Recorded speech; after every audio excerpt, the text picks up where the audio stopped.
देखिए अभी हम लोग भाग 1 में यहाँ 25 क्वेश्चन तक हमने करवाया था आपको। अब मैं चलता हूँ 26 क्वेश्चन पे, ठीक है। इसमें भी 25 कराऊंगा, 3 भाग में कराऊंगा, 75 क्वेश्चन टोटल, जो भी 75 80 जो भी है, तो मैं 25-25 करके करवा रहा हूँ ताकि आप लोगों को भी दिक्कत ना हो, ठीक है। तो 3 पार्ट में मैं कराऊंगा। समझाना पड़ता है, थोड़ा टाइम लगता है, लेकिन आप लोग एक बार अगर मेरा वीडियो देख लिए तो मैं ये तो नहीं कहता कि मैं बहुत अच्छे समझा पाता हूँ, लेकिन आप ज़रूर इस बात को लिखोगे कि हाँ आप समझाते बड़े बेहतरीन तरीके से, ठीक है। आपके मुख से मैं सुनना चाहता हूँ कि मैं कैसा पढ़ा पाता हूँ, आप लोग ज़रूर बताइएगा, ठीक है। चलिए अब देखिए जो हमारा लिखा गया कैनिडिंग एंड नाइट राइडिंग। अब जो है नाइट राइडिंग अमोनिया तुरंत दिमाग में आता है ना। और क्लेडिंग जो आपका होता है आप लोग जानते होंगे कि ये ऊपर केस यानी अंदर का संरचना एकदम सेम रहती है, बस ऊपर ऊपर से हम लोग क्या करते हैं, जैसे नहीं कि ऊपर ऊपर की बात कर रहे हो, बस सेम कंडीशन वही है। तो केस हार्डनिंग हम लोग कहते हैं इसको, क्या बोलते हैं, केस हार्ड। नाइट राइडिंग आ गया, एक तो समझ में आपको आ रहा होगा, क्लाइडिंग भी समझ में आ जाएगा। 2 मेथड इसके हैं जो कि केस हार्डनिंग में यूज होते हैं। 85% आदमी इसको यूज मतलब इसका आंसर बता चुके हैं। अब देखिए आपको क्लाइंट ने समझ में आया तो मैं आपको बताऊं। देखिए जैसे पहले तो केस हार्डनिंग में देख लीजिए, पैक मेथड आपको अभी पीछे बात मैंने किया भाग 1 वाले में, और क्लैडिंग और नाइट राइडिंग। इंडक्शन आप लोग जानते हो, जो करंट से देते हैं, फ्लेम आप लोग जानते हो, है ना। और ये क्लैडिंग थोड़ा आपको हो सकता है थोड़ा ऑब्जर्विंग लगे, तो मैं आपको बताऊं इसमें। In this process of surface hardening both carbon and nitrogen यानी कार्बन और नाइट्रोजन आर एडेड, दोनों का ऐड करते हैं the surface layer of steel और फेरस मटेरियल। फेरस मतलब जो हमारा धातुई है, यूजली लो कार्बन ग्रेड, ठीक है, लो कार्बन होता है उसका।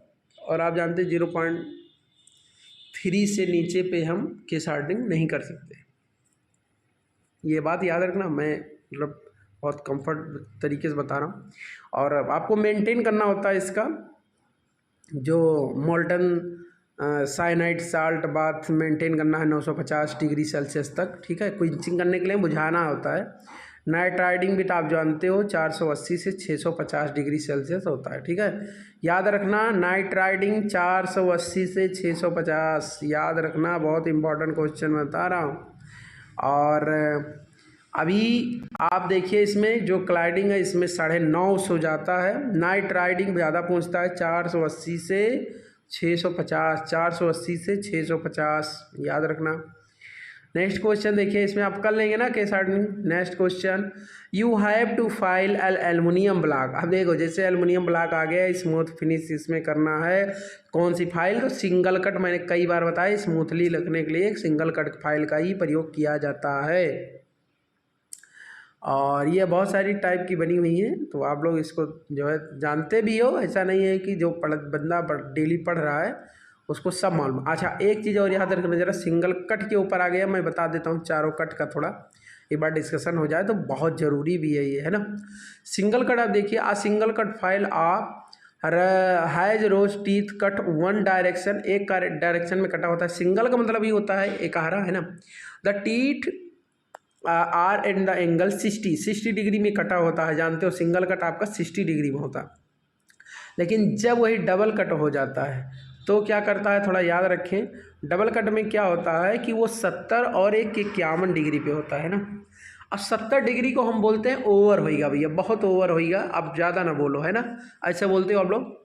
तो वो 70 हाईएस्ट समझिए 70, ठीक है। और कहते हो अब अप जा रहा है, अब भैया अप जा रहा है, बहुत ज़्यादा मतलब नहीं, लेकिन अप जाने लगा, यानी आप नॉर्मली चीज़ें करते हैं उसके बाद आप देखते होंगे कि आपको लगता होगा कि यार थोड़ा समय भी देना चाहिए, है ना। तो ये होता है हमारा 51 डिग्री, कितना हो गया 51 डिग्री। तो अप कट जब भी जाएगा तो मुझे इतना समझना है कि 51 डिग्री मेरे को समझना है, अप कट 51, ओवर कट 70, ये हो गया डबल में, ठीक है। और इससे आप रिमूव कर सकते हैं stroke fast then the single cut, यानी सिंगल कट की अपेक्षा आप इससे अच्छे से माल को हटा सकते हो, ठीक है। अब इसमें और बात करूँ मैं, जो सिंगल कट है उसमें आप जो नॉर्मल चीज़ें होती हैं जैसे नरम होती हैं, जैसे बोल सकते हो स्मूथ, तो जैसे आपका हो गया ब्रास, हो गया ब्रास आपका क्या होता है, देखो ब्रास जो होता है पीतल होता है, कापर और जिंक का मिश्रण होता है। एल्युमिनियम हो गया, ब्रोंज जो कांसा होता है ये कापर और टिन होता है, एंड कॉपर। ठीक है, तो इतनी चीज़ों को आप सिंगल कट से कर सकते हो। रेस्प कट जानते हो, रेस्प कट हम जानते हैं कि जहाँ तक आप लोग जानते हो कि घोड़ा का जो खुर वगैरह होता है उसको हम लोग क्या करते हैं, राउंड करते हैं, और वुड से संबंधित चीज़ें उसी से रगड़ते हैं, लेदर की, यानी जो चीमड़पन वाला चीज़ होता है उसको हम रेस्प जो है रेस्प कट फाइल का यूज करके करते हैं। The rasp cut has individual sharp pointed teeth are line of the use of the filing wood, leather and other soft material. ठीक है, कुछ जो टफनेस टाइप का, ऐसे समझ चीमड़पन थोड़ा, कि जो जैसे होता है ना कि चीमड़पन जल्दी जाता नहीं और उस पर वर्क जल्दी करना बहुत कठिन हो जाता है। कोई हार्ड चीज़ हो उसको हटा लोगे, लेकिन चीमड़ में आप जल्दी जूझ जाओगे पूरा। और कवर्ड में तो आप जानते हो, कवर्ड का मतलब ही क्या होता है आप बताइए। जैसे कवर्ड कोई चीज़ है तो यानी कहने का मतलब है कि वो कर आकार में है ना, कर्व कर्व कर्व समझते हैं ना, राउंड थोड़ा। तो इसमें लिखा गया दिस फाइल है डीपर कटिंग, यानी आपको ज़्यादा कटिंग करनी है अंदर की तरफ। Action and useful file soft material like aluminium, tin, copper and plastic. ठीक है, इन सब में करना है तो आप कवर्ड का यूज कर सकते हैं। ठीक है, फ्लैट शेप का होता है, लिखा लग गया है cut file are available only flat shape में होता है। क्या होता है ये आप देख सकते हैं, यहाँ देखिए कवर्ड फाइल आपको दिख रहा होगा। तो ये पूछता भी है कि कभी कभी इसके दांते पूछ लेता है। ये देखो अप कट और आपका ओवर कट देखिए नीचे, या डबल कट में दिखाया गया है, सिंगल कट में आपको दिखाया गया है। तो सिंगल कट कुछ ऐसे होती है, डबल कट ऐसे होती है, रेस्प ऐसे होता है, उभरा हुआ होता है, और कर्ड ऐसे होता है। ठीक है, ये सबके अलग अलग बनाए गए दाने।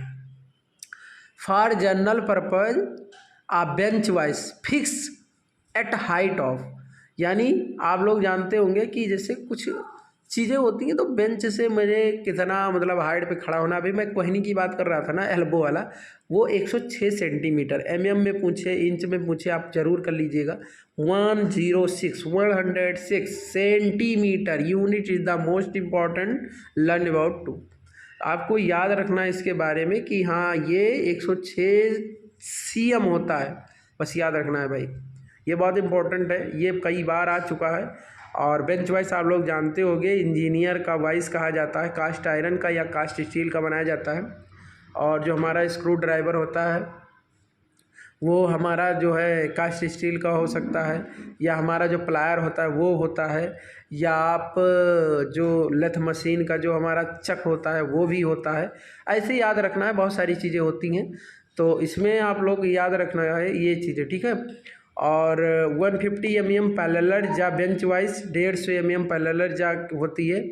और इसकी जो typically equates of about 39 to 43 inches और 99 से लेकर 109 सेंटीमीटर तक होता है। ठीक है, तो उसका जो इंच है, इंच में बात हो रही है। ठीक है, इसको आपको समझना नहीं उतना, लेकिन ये ज़रूर समझना है कि for general purpose a bench vice is fixed at height of 106। Okay, और ये देखिए फिक्स जा में वाइड ऑफ द जा, इसकी चौड़ाई से लिया जाता है, आप जानते हो ये इंपॉर्टेंट है। वाइड ऑफ द जा, हार्ड जा है ये, और ये आप जानते हो इसको निकाल भी सकते हो, स्क्रू से जो है इसमें लगाया जाता है।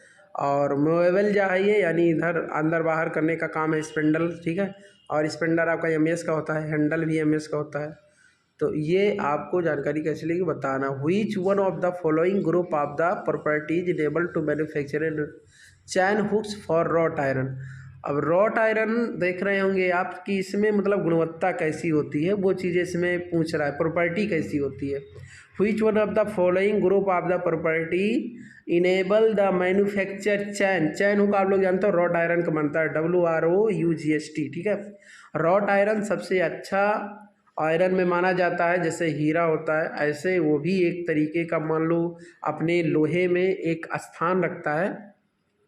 तो उसमें क्वालिटी होती है, आघात वर्धनीयता होती है यानी मेलेबिलिटी होती है, डक्टिलिटी यानी तन्यता होती है, टफनेस ऑफ चीमड़पन, यानी ऐसा गुण अगर जिसमें हो वही तो बड़ा आदमी बन सकता है। इसलिए ये याद रखना सबसे बढ़िया क्वालिटी का रॉट आयरन होता है जिनमें सारे गुण पाए जाते हैं, चाहे वो तन्यता का हो, चाहे आघात वर्धनीयता का हो, चाहे वो किसी चीमड़पन का हो। ठीक है, 49 goes to right answer. Okay, and क्या क्या चीज़ें इससे बनाई जाती है। क्रेन का जो आप लोग देखते हैं हुक देखते होंगे ना, ऐसे जे टाइप का, तो वो बना लिया जाता है। ठीक है, ये आप देख रहे होंगे, ये देखिए मैंने अभी आपको मैंने बताया ना जे टाइप का ऐसे बना था, कई बार क्वेश्चन आ चुका है। देखिए ये क्वेश्चन गलत हुआ। और which one of the following operation can be done on a slotting, अभी मैंने स्लॉटिंग बताया, सेपर मशीन से हम लोग काटते थे। तो ये मशीन जो हमारी है ये कैसा ग्रुप काटती है, एक्सटर्नल, हमने तो पहले में देखा था कि बाहर से काटती है सॉफ्ट को लॉन्ग को, तो इसलिए मैंने ऐसा लगा दिया था। लेकिन इसमें कह रहा है कि कैसा स्लॉट, मतलब किस तरीके से स्लॉट करते हैं, तो हम लोग काटते हैं इंटरनल ग्रुप। और इंटरनल ग्रुप आप लोग देख समझ सकते हैं, जैसे अंदर का कोई भी ग्रुपिंग होती है, मान लीजिए जैसे बात करते हैं भाई एंगल प्लेट का, देख लीजिए है ना, बोल्ट उसमें लगा के जो आपको सहारा देते खड़ा होने के लिए क्लैंपिंग करते हैं ना, तो सेम से और वैसे होता है इंटरनल ग्रुप, आप लोग इतना समझिएगा। अब इसमें देखिए ना, जो हमारा मशीनिंग फ्लैट सरफेस है, मशीन सिलेंड्रिकल सरफेस है, मशीन इरिगेटर सरफेस है, मशीनिंग स्लॉट की यूएन ग्रुप्स है। ठीक है, तो ये सारी चीज़ें उससे हम कर सकते हैं। याद रखना, बहुत इंपॉर्टेंट क्वेश्चन है, is the most most most important question. And चलिए और आगे चलते हैं नेक्स्ट क्वेश्चन की तरफ। तो याद रखना है, जब भी operation can be done, slotting आ जाए, slotting internal groups. Okay, next, which one of the following thread from the provided the threader part of where pressure act on the flank अभी मैंने बताया था ना चूड़ी में, of the thread during transmission, जब ट्रांसमिशन, जैसे देखो कोई ना, हम लोग कहते हैं ना कि मान लीजिए जैसे कोई ट्रांसमिशन में यूज करते हैं, लाइक अभी मैं आपको बताता हूँ, तो ये बटरेस जो हमारा थ्रेड होता है 45 एंड 90 डिग्री आप लोग देखते होंगे, तो ये ट्रांसमिशन, ड्यूरिंग ट्रांसमिशन में हमारा यूज होने वाला थ्रेड है। ठीक है, अब ट्रांस जो हमारा होता है, अब आपको बताते ही, जो हमारा बटरेस होता है उसमें लिखा जाता है कि a buttress thread is use when large force act along screw axis on the direction only. एक डायरेक्शन में अगर मुझे कोई चीज़ करनी है, मान लीजिए कोई एक तरफ फोर्स ज़्यादा लग रहा है, तो वहाँ हम लोग बटरेस थ्रेड का प्रयोग कर लेते हैं। और जैसे combines of higher efficiency of square thread, और सबसे ज़्यादा जो इफिशिएंसी होती है स्क्वायर की होती है, आप लोग जानते हैं, एक में थ्रेड होता है हमारा। ठीक है, और इसमें जो इम्पोर्टेंट है वो जैसे हमारा जैक हो गया, स्क्रू हो गया, वाइस हो गया, इन सब में हमारा जो होता है वो बटरेस थ्रेड ही यूज होता है। ठीक है, और अब आप देखिए इसमें जैसे पावर ट्रांसमिशन, जैसे पावर ट्रांसमिशन आया आप तुरंत बिना कुछ सोचे समझे बटरेस पे तुरंत सेलेक्ट करेंगे। ठीक है, बटरेस। ठीक है, और transmission employed the thread of light jack screw and vice. ठीक है, जो हल्के कार्य के लिए होते हैं जैक और स्क्रू वाइस, तो उसमें यूज होता है। ठीक है, और जो हमारा स्क्वायर थ्रेड होता है ट्रांसमिशन ऑफ पावर, जब पावर की बात आ जाए, देखिए इसमें याद रखिएगा, देखिए पावर की बात हुई इसमें, कहीं कहीं आप देख रहे हैं इसमें कहीं पावर की बात हो रही है, नहीं, इसमें सिर्फ और सिर्फ बात हुई है ट्रांसमिशन। ठीक है, और जब भी पावर की बात आ जाए, आप पावर में आके स्क्वायर लगाना है, याद रखना, in either direction, transmission of power, तब डायरेक्शन ऑफ स्क्वायर में जाएंगे। मैक्सिमम इफिशिएंसी होती है इसकी, आपको मैंने कई बार बताया है, जैसे आपका जैक्स हो गया, स्क्रू हो गया, प्रेशर हो गया, क्लैंपिंग डिवाइसिंग हो गई, सब में आपके स्क्वायर, जैसे आप देखिए जो बेंच वाइज होती है उसमें भी आपका स्क्वायर ही होता है। ठीक है, एक्मे थ्रेड आप जानते हो, मैंने आपको कई बार बताया कि एक्मे थ्रेड जो होती है वो 29 का होता है, और ट्रेपेजॉइड जो होता है हमारा, वो हमारा होता है 30 का। और एक चीज़ इसमें और मैं आपको बताऊँ, अभी देखिए ना आप लोग क्या बोले अभी, एक कोश, हाँ, वो जो आप लोग, अगर मैं तो अभी इधर एनटीपीसी में काम करता हूँ इधर, तो वो वाल्व जो एमओबी होता है, मोटराइज ऑपरेटेड वाल्व, तो जो मोटराइज ऑपरेटेड वाल्व होता है वो क्या होता है कि सेल्फ मोटर से, वो इलेक्ट्रिक से जो है चलता है, तो उसमें जो थ्रेड होता है उसमें ट्रेपेजोडायल ही आपका बना हुआ होता है थ्रेड, वो अच्छे से वर्क करता है। ठीक है, तो lower the efficiency certainly than square thread. ठीक है, स्क्वायर थ्रेड होता है उसमें, लेकिन स्क्वायर टाइप का होता है, स्क्वायर ठीक है। तो ये याद रखना, इसमें थोड़ा सा बहुत ज़्यादा कन्फ्यूजन हो जाती है, बच्चे कर नहीं पाते हैं। और सॉरी, तो ये आप लोग याद रखिए। और लेथ में मैंने बताया आपको एकमी, ठीक है। नक्कल थ्रेड आप लोग देखते होंगे, ढक्कन, नक्कल ढक्कन, नक्कल ढक्कन, ऐसे याद रखें। ढक्कन होता है ना दवा का, बोतल का, तो उसमें नक्कल थ्रेड होता है। इसमें आप लोग जानते हैं कोई डिग्री नहीं होती, और ये रेलवे के बैगन वैगन को जोड़ने में भी काम देता है। बैगन का मतलब एक खाने वाला नहीं भाई, आप लोग समझदार हैं। बैगन होता है जो बोगी होती है ना। रोलिंग ऑन कास्टिंग, ठीक है। ये मैन्युफैक्चरिंग कैसे होता है नकल थ्रेड का, तो रोलिंग आर कास्टिंग, ये इंपॉर्टेंट क्वेश्चन है, इसको बहुत दिमाग में बैठा लीजिएगा। Knuckle thread is another modification of square thread, जो स्क्वायर थ्रेड है उसका मॉडिफिकेशन है, ये मॉडिफाई किया हुआ है। The sharp corner of the square thread are rounded to make the thread the root semi circular, है ना, यानी सर्कुलर होता है लेकिन सेमी होता है, अर्ध होता है, ठीक है। और इसमें जो क्रेस्ट एंड रूट होते हैं वो होते हैं टेंजेंट टू अदर, ठीक है। याद रखना ये चीज़ें, बस ज़्यादा उसमें समझना ही नहीं, समझना नक्कल कहाँ प्रयोग होता है और किस मैन्युफैक्चर्ड कैसे बनता है। तो रोलिंग एंड कास्टिंग, ठीक है, rolling and casting, rolling and casting, rolling and casting, याद रखना। स्क्वायर आप देख सकते हैं, यहाँ देखिए पिच इसका इस तरीके से कुछ बनता है, एक्मी इस तरीके से बनता है, ऐसे ही ट्रेपेजॉइड भी होता है। नक्कल आप देखिए राउंड तरीके से, बटरेस एक तरफा है, देखिए 45 है ना, 90 45, 90 45 ऐसे याद रखना है। दो को मिला लेते हैं तो हमारा हो जाता है 90, ठीक है। आगे चलते हैं।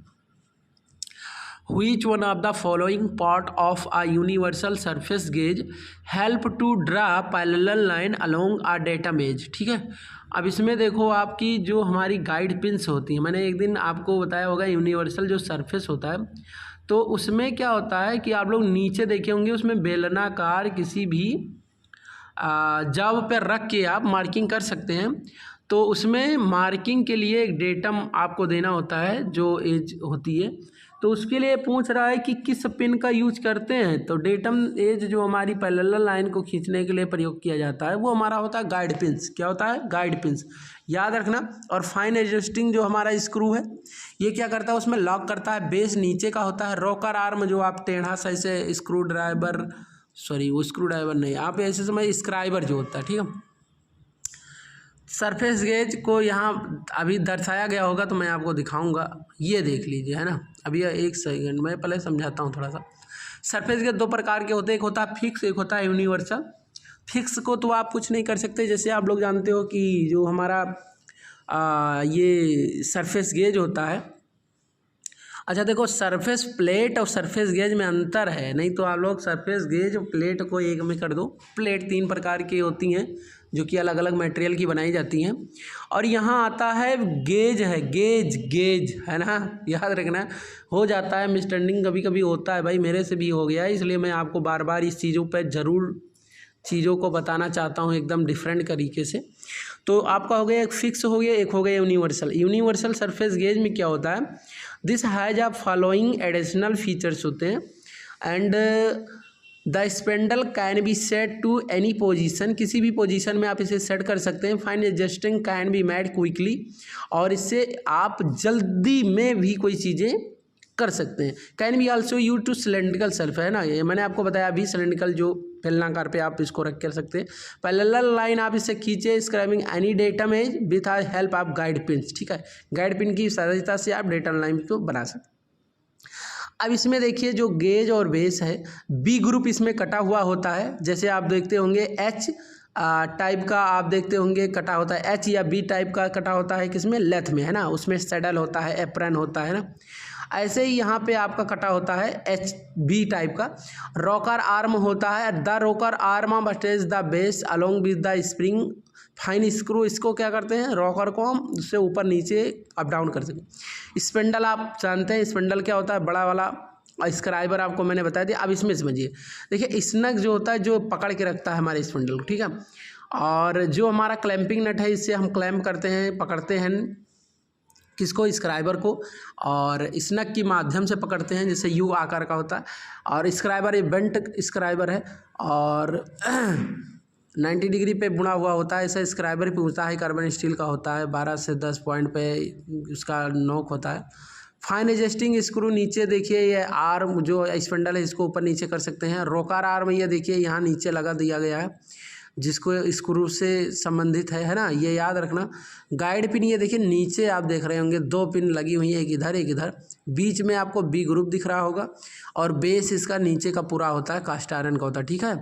और ये जो ये जो स्क्राइबर होता है वो हाई कार्बन स्टील का होता है, ठीक है। तो चलिए नेक्स्ट क्वेश्चन के ऊपर चलते हैं। In which gauge go and no gauge, एक प्रोग्रेसिव होता है, आप लोग जानते होंगे। दोनों जो उसके हेड होते हैं वो नो गेज और गो का मतलब होता है कि जो लिमिट के अनुसार बनाया गया हो उसमें गो जाता है, और नो गो का मतलब होता है जिसमें उसकी लिमिट यानी टॉलरेंस जो होता है वो उसके एबव या डाउन में थोड़ा जाता है, तो वो क्या करता है, नो गो चला गया अगर गया तो मान लीजिए आपको रिजेक्ट हो जाता है पीस, ठीक है। प्रोग्रेसिव अगर इसमें ये देखिए, आप देख सकते हैं इसमें है ना, ये नहीं जाना चाहिए, आपका गो जाना चाहिए। तो ये चीज़ें आप याद रखिए। नेक्स्ट क्वेश्चन है the capacity of the lathe. आप देखिए ना, जैसे मेरा जो मान लीजिए लेथ पे कोई भी वर्क आप कर रहे हैं, ऑफ द लेथ आप एक्सप्रेस बाय, तो उसका जो स्विंग जो होता है, स्विंग और मतलब ये होता है जैसे आप स्टडी समझते होंगे, स्टडी जो लास्ट में हमारा क्या होता है कि वो लंबा जो जॉब होता है उसको सहारा देता है। स्टडी एक जगह रुका हुआ होता है और मेरा जो हेड होता है वहाँ से स्पैंडल्स जो चक से हमारा लगा हुआ होता है तो उसको सहारा दे।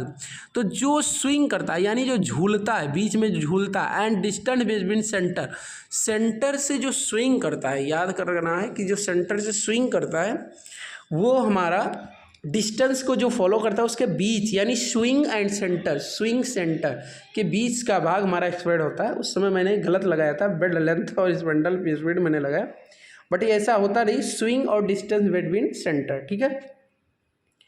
और ये आप देख सकते हैं इसमें दिया गया है कि यहाँ से यहाँ, यानी ये देखिए आप, ये जो सेंटर दे रखा है चक का, और ये जो आपको मैंने स्टडी रेस्ट बताया था, ये 2 प्रकार के होते हैं। एक फॉलोअर टाइप का होता है, वो उसी के साथ ही चलता है जॉब की, और ये होता है ये रुका हुआ होता है, ये 360 का डिग्री का होता है। इसमें 3 लगे होते हैं इसमें स्टड में आगे, तो वो अलग अलग बात होती है, मैं आपको उसमें भी बताऊँगा क्या होता है, क्वेश्चन आया बीच में तो। और BSF क्या होता है, ब्रिटिश स्टैंडर्ड जो आपका फाइन थ्रेड होता है वो 55 डिग्री का होता है, आप जानते हो, इसको बार बार कहने की ज़रूरत भी नहीं है। और BSW, BSF, BSP, BA, ISO सबका आप जो वो फुल फॉर्म समझिए। BSW होता है ब्रिटिश स्टैंडर्ड जो वाइड बर्थ, और BSF होता है आपका ब्रिटिश स्टैंडर्ड फाइन थ्रेड होती है, और BSW का मैंने आपको बताया ब्रिटिश स्टैंडर्ड वाइड बर्थ होता है, और BSP आपका होता है ब्रिटिश स्टैंडर्ड पाइप होता है। ये पाइप जो थ्रेड होता है 3/4 इंच में दिया जाता है, और 5/16 इंच में आप लोग इसको लिख सकते हो। BA जो ब्रिटिश एसोसिएशन होता है 47.5 डिग्री का। ISO मेट्रिक थ्रेड होता है, international standard organisation metric thread. ANS होता है जो हमारा अमेरिकन नेशनल 60 डिग्री का होता है, इसको हम सेलर्स थ्रेड भी कहते हैं। बहुत बार पूछा गया है कि अमेरिकन नेशनल थ्रेड को और किस नाम से जानते हैं, तो सेलर, अमेरिका मान लो सेलर है एक तरीके का। ANS आंसर दे रहे हैं सेलर, क्या दे रहे हैं, सेलर, ठीक है। BIS metric thread is Bureau of Indian Standard metric जो हमारा होता है।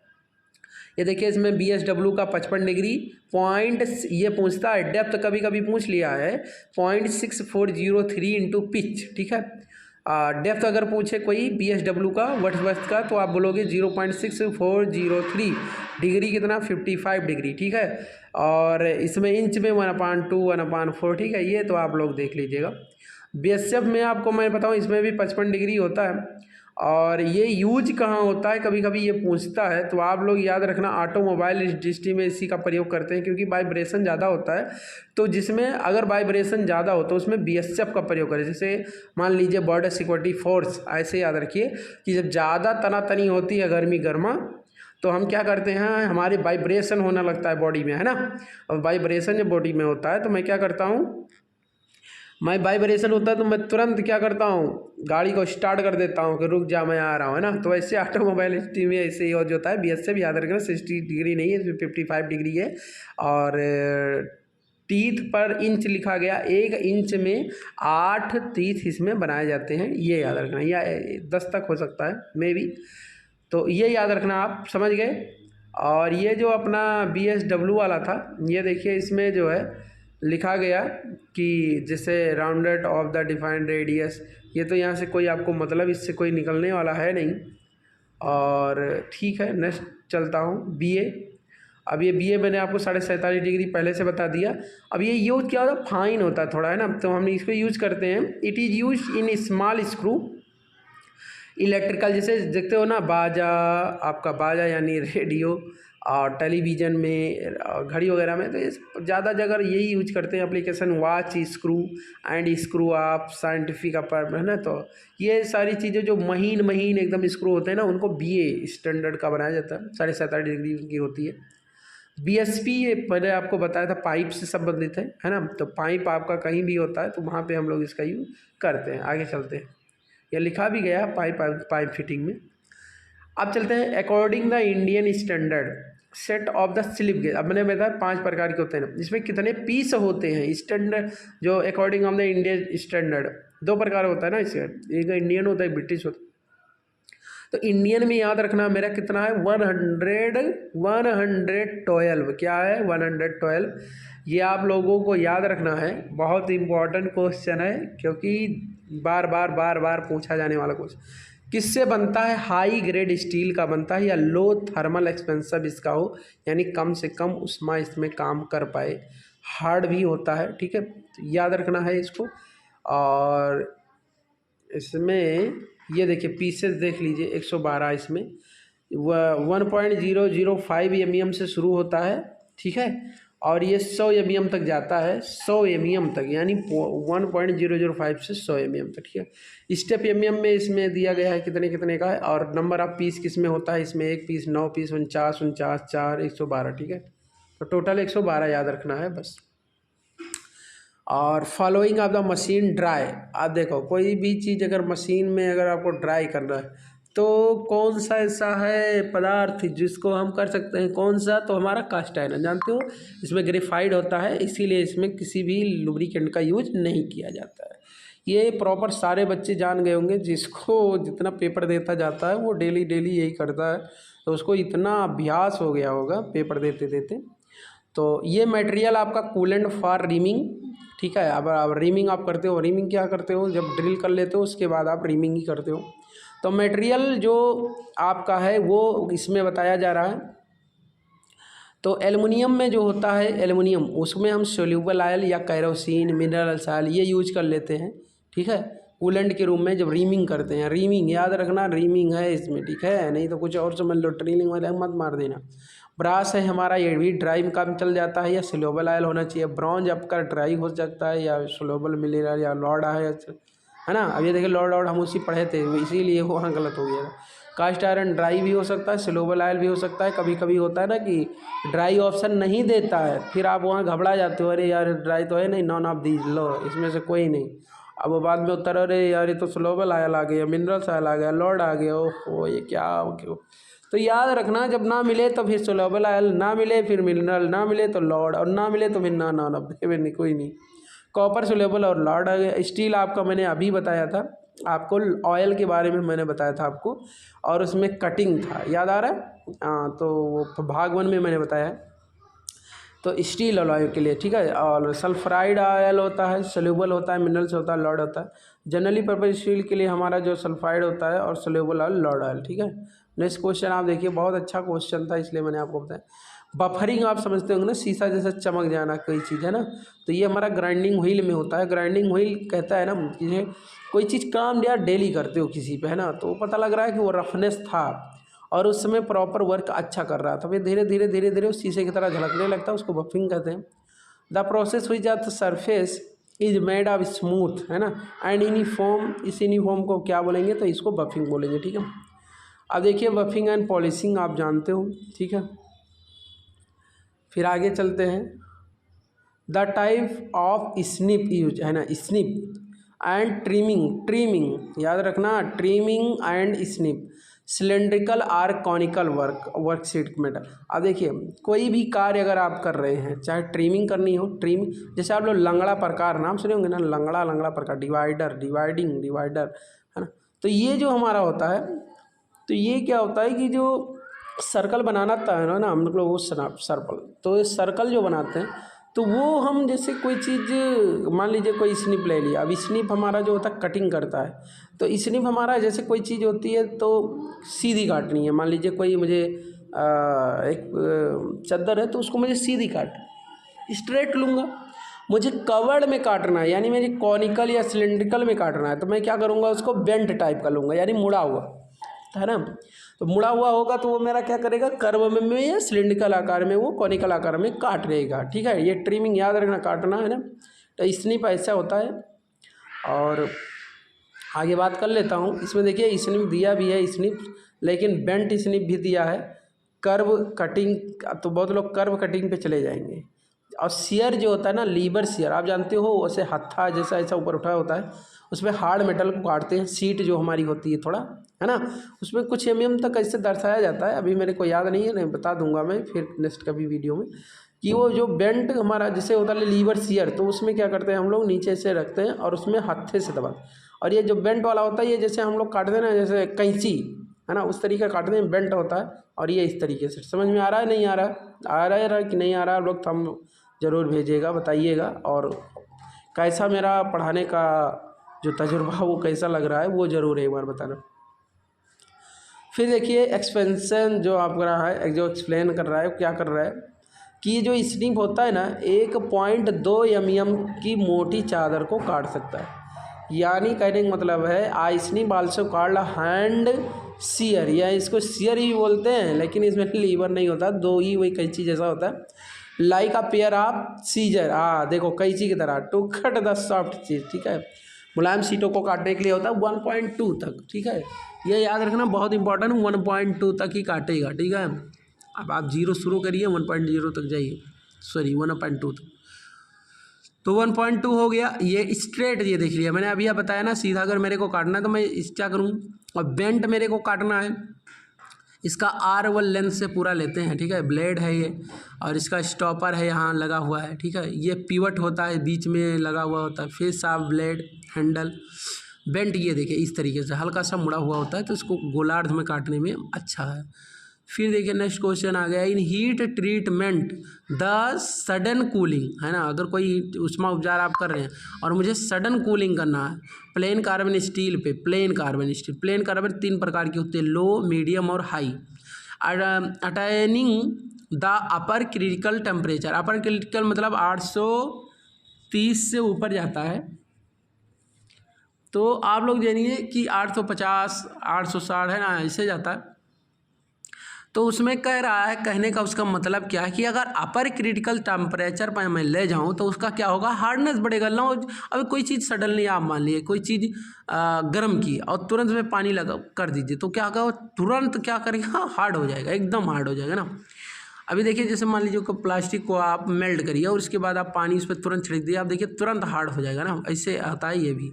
ठीक है, तो अब इसमें याद क्या करना है, देखो 723 तो हमारा जो ऑस्टेनाइट स्टार्ट हो जाता है। ठीक है, लोअर क्रिटिकल टेम्परेचर इसको बोलते हैं। ठीक है, अब ये देखिए जो मैंने आपको अभी तीनों कार्बन के बारे में बताया, तो 0.15 से 0.3 तक हमारा होता है लो में, और 0.3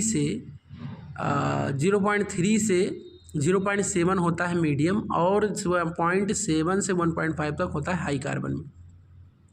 ये बात समझ में आ गई। तो अपर जो होता है मैंने आपको बताया 850 तक लगभग जाता है, तो ये 800 डिग्री यहाँ आपको मेंशन करके बता दिया है। ठीक है, ऑस्टेनाइट क्या होता है ये याद आप रखिए। लिखा गया कि अगर 723 डिग्री तक आपने कोई स्ट्रक्चर बना और वो एक नया, जैसे होता है ना कोई चीज़ अगर मान लीजिए कि एक प्रॉपर है अभी स्टेप, और उसके बाद आप 723 तक गर्म करेंगे तो एक नया स्ट्रक्चर उसमें बन के तैयार होगा, उसी को बोलते हैं ऑस्टेनाइट। क्या बोलते हैं, ऑस्टेनाइट। और नॉन मैग्नेटिक होता है। ठीक है, और अगर कोल्ड आप स्लोली करते हो तो आपका नॉर्मलाइजिंग हो जाता है, मशीनिंग के योग्य हो जाता है, आप लोग जानते हो। फिर नेक्स्ट आपका आता है, ये क्वेश्चन का आंसर आप समझ गए ना, हीट ट्रीटमेंट में सडन अगर करें तो क्या होगा, इंक्रीज द हार्ड, है ना। और नॉर्मलाइजिंग मैंने अभी बताया, धीरे धीरे हवा को जो है हवा में करते हैं रूम टेम्परेचर पे, ये हो जाता है हमारा नॉर्मलाइजिंग, ये भी आप समझ गए। आंतरिक इसकी संरचना को हम लोग बदलते हैं। Permanent deformation of material with respect to time due to constant load and variable temperature, है ना, इन नॉन एज। अब देखिए ना, जैसे अभी आप पुली समझते होंगे, पुली, हब पुली, है ना, तो ये सब जानते होंगे। तो उसमें क्या होता है कि जैसे मान लीजिए कोई चीज़ ऊपर की तरफ थोड़ा सा बैरी अप कर रहा है, यानी उठ जाता है ना, तो धीरे धीरे धीरे धीरे धीरे धीरे थोड़ी सी क्रीपिंग आ जाती है उसमें। क्या आ जाती है? क्रीपिंग, उछलता। तो आप उसमें देखते होंगे कि रेजिन वगैरह लगा देते हैं कि ताकि वो चसक पे चले, मतलब थोड़ा चिपक के चले, ऐसा समझिए। तो वो क्या होता है कि टेम्परेचर उसमें वेरिएबल, थोड़ा सा लोड की वजह से थोड़ा रायता फैल जाता है। मान लीजिए थोड़ा पट्टा चल रहा है तो वो भी रेयान का, तो थोड़ा सा वो क्या होता है कि धीरे धीरे धीरे धीरे वो थोड़ा सा फैल जाता है उष्मा के कारण। उसी को क्रीप बोलते हैं। क्या बोलते हैं? क्रीप। ये देखिए, मैं आपको ये देखिए स्ट्रेस बना दिया है, क्रीप स्ट्रेन का, और ये लोडिंग टाइम का। अब क्रीप होता क्या है, ये देखिए ना, material subjected to constant load and the elevated temperature, है ना, लेस देन 0.4 से 0.5 times melting temperature will creep. ठीक है, इसके डिपेंडेंट ऑफ द फॉर्मेशन। और 3 स्टेज में होता है, प्राइमरी, सेकेंडरी और जो भी एक्स्ट्रा होता है वो। और इसमें जो है लोड होता है स्ट्रक्चर का, और एक्सपोज्योर टेम्परेचर होता है, एक्सपोज टाइम होता है, यंग प्रत्यास्था आप लोग जानते होंगे ना, जिसका होता है न्यूटन प्रति मीटर स्क्वायर, है ना, ये भी याद रखना आप। तो ये आपको याद रखना है। प्राइमरी क्रीप हो गया, creep rate decrease the time decrease in slope due to strain hardening process और रिजल्टिंग फ्रॉम डीफॉर्मेशन। सेकेंडरी जो क्रीप होता है, creep the become linear conscious slope is the balance of the between hard and recovery, soft होना चाहिए, नहीं, soften of the material because the recrystallization. मतलब उसी चीज़ को बार बार लाने के लिए तो हम लोग करते हैं क्रीपिंग आती है। बस एक चीज़ समझना है, क्रीपिंग। तो क्रीपिंग कहाँ से समझेंगे तो मैं आपको बताता हूँ। जब वेरिएबल आपका ऊपर नीचे हो जाता है टेम्परेचर, और आपका कांस्टेंट लोड हो, और आपका टेम्परेचर की वजह से थोड़ा रायता फैल जाए, तो हमको क्रीप बोलना है। क्या बोलना है? क्रीप। नेक्स्ट क्वेश्चन देखिए, स्पॉट फेसिंग इज डन। और जैसे स्पॉट जो फेसिंग होती है, मैंने आपको बताया होगा कि जैसे काउंटर सिंकिंग, काउंटर बोरिंग, है ना, तो उसमें क्या होता है, हमें जगह देना होता है। बोल्ट का हेड जो होता है उसमें हमें जगह देना होता है कि ताकि वो उसमें बैठ जाए। यानी हमें जैसे होता है ना कि वो क्या बोलते हैं, वाशर को हम लोग क्या करते हैं, एक जगह पे क्षेत्रीय बेरिंग क्षेत्रीय देने के लिए हम यूज करते हैं ना।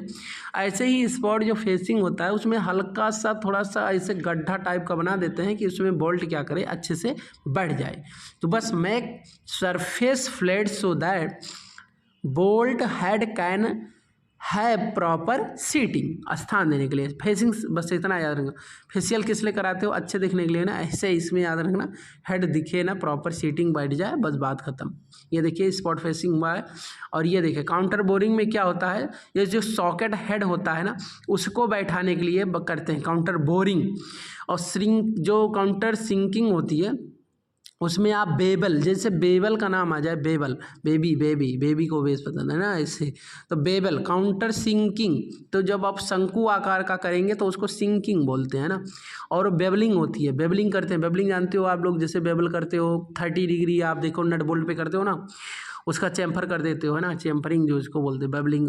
ठीक है, तो उस तरीके से याद रखना। थोड़ा याद करने का तरीका मैं बता रहा हूँ, ठीक है। तो सिंकिंग हो गया, और आपका हो गया ये काउंटर बोरिंग, काउंटर सिंकिंग, और ये समझ गए ना स्पॉट पोस्ट। चलिए बताइएगा आप लोग।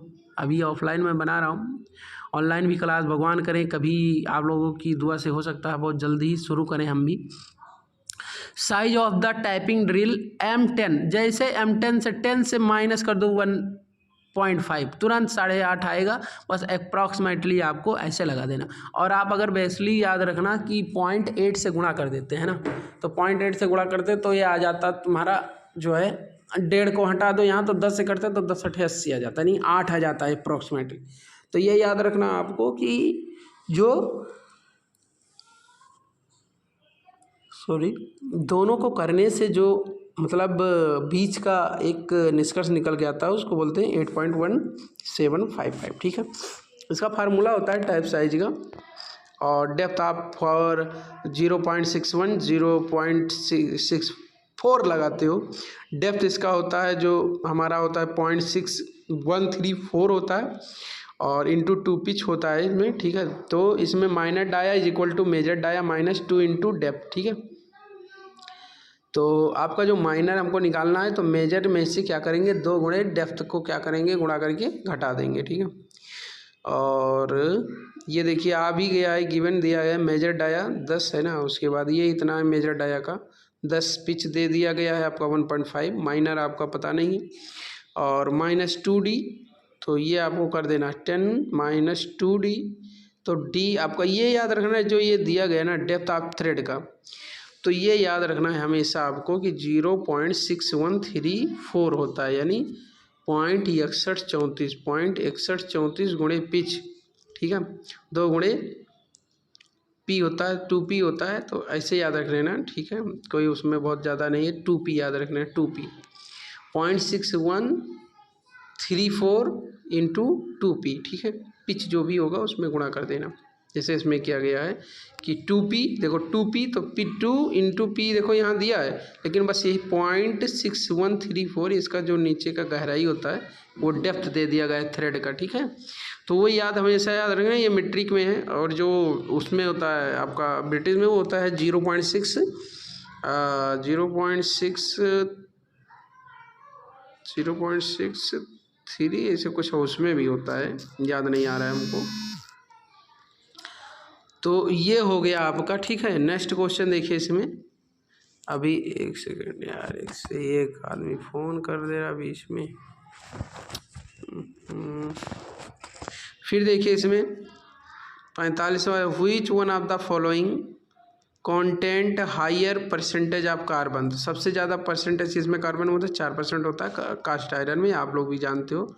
और इसमें रॉट आयरन में 99.5% जो होता है शुद्ध होता है, 0.5% उसमें जो है दिक्कत होती है। पिग आयरन, कास्ट आयरन, ये कहाँ पे आप लोग याद, ये एक चीज़ याद रखिए कि जैसे कहने का मतलब है कि जो हमारा रॉट आयरन होता है वो 99.5% शुद्ध होता है, ठीक है।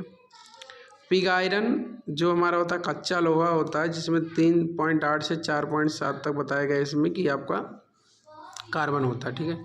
कास्ट आयरन में 1.7 से 3% होता है, जो कि उसमें मिला तो आपको ने मार दिया। और जो स्टील होता है मैंने 1.5 तक आपको बताया था, इसमें इसीलिए लिखा है << 1.7, ठीक है। नेक्स्ट क्वेश्चन देखिए इसमें, one of the following mechanical property enabled a metal to the made into thin tin, तो जो हमारा थिन शीट्स होगा वो मेलेबल होगा, कैसा होगा मेलेबल, यानी आघात वर्धनता। कह क्या रहा है क्वेश्चन, अच्छे से समझने की कोशिश ये किया करो। फॉलोइंग मैकेनिकल प्रॉपर्टी, जो मैकेनिकल प्रॉपर्टीज है enable to metal to made thin sheet बनाने के लिए, तो पतली चादर के रूप में जैसे बात करें मैं तुरंत मेलेबिलिटी मारना है, ठीक है। और जैसे तार के रूप में बात करें डक्टिलिटी मार देना, बिना सोचे समझे, टेंशन मत लेना। जैसे ब्रिटल घटाने का काम करे और टफनेस बढ़ाने की तुरंत आप टेम्परिंग, और जब अपनी अवस्था में आ जाता है उसको बोलते हैं इलास्टिसिटी, प्लास्टिसिटी उसे बोलते हैं जो लौट के ना आए, ठीक है। Name of the file of making narrow groups, तो नाइफ एज इसका होता है 10 डिग्री सेल होता है इसका 10 डिग्री का, तो आप लोग इसको याद रखिएगा, नाइफ मतलब जो चाकू एज टाइप का फाइल, ठीक है। ये नैरो ग्रुप्स में वर्क करता है। ये देखो 10 डिग्री आपको दे भी दिया गया है कि एब 10 डिग्री, फ्लैट है, स्क्वायर है, राउंड है, हाफ राउंड है, ट्राइंगल है, ठीक है। ये सारा बना हुआ है। तो ट्राइंगल जो फाइल होता है वो भी 60 डिग्री से मोर देन 60 डिग्री को कॉर्नर को जो है रेतने के काम आता है। हाफ राउंड आप लोग जानते हो, हाफ राउंड क्या करता है, एक तरफ फ्लैट होता है, एक तरफ आपका कर्व, तो सर्कल को भी करता है, फ्लैट को भी कर लेता है। इंटरनल शेप के लिए है। राउंड आपका सर्कुलर होता है, वो भी जानते हो आप, अंदर की तरफ करता है। स्क्वायर जो होता है वो आप किसी भी होल, स्क्वायर या रेक्टेंगल, ओपनिंग, कॉर्नर, स्प्लाइन, कीवे, सबसे ज़्यादा कीवे स्प्लाइन में पूछा जाता है, तो स्क्वायर फाइल। और हैंड फाइल हमारा जो होता है एक तरफ हमारा क्या होता है उसमें थ्रेड नहीं होती है, यानी किनारे की तरफ, तो उसको कहीं भी सेफ एज फाइल के रूप में जानते हैं। फ्लैट जो होता है वो हमारा फिनिशिंग देता है, ठीक है। ये बात हो गई, आगे चलते हैं। अभी कटिंग एंगल आप जनरल पर्पज ड्रिल का तो 118 डिग्री होता है, ये मैं आपको जनरली पर्पज के लिए बता रहा हूँ। और एक तरफ का अगर पूछ ले एक तरफ का, तो पॉइंट एंगल अगर पूछ ले एक तरफ का तो आपको 59 बोलना है, ठीक है। What is the function of soldering iron, जो सोल्डरिंग आयरन होता है आगे का टिप उसका तांबा का होता है। तो आपको याद रखना है कि ये सोल्डरिंग जो प्रोसेस होती है वो किस लिए होती है।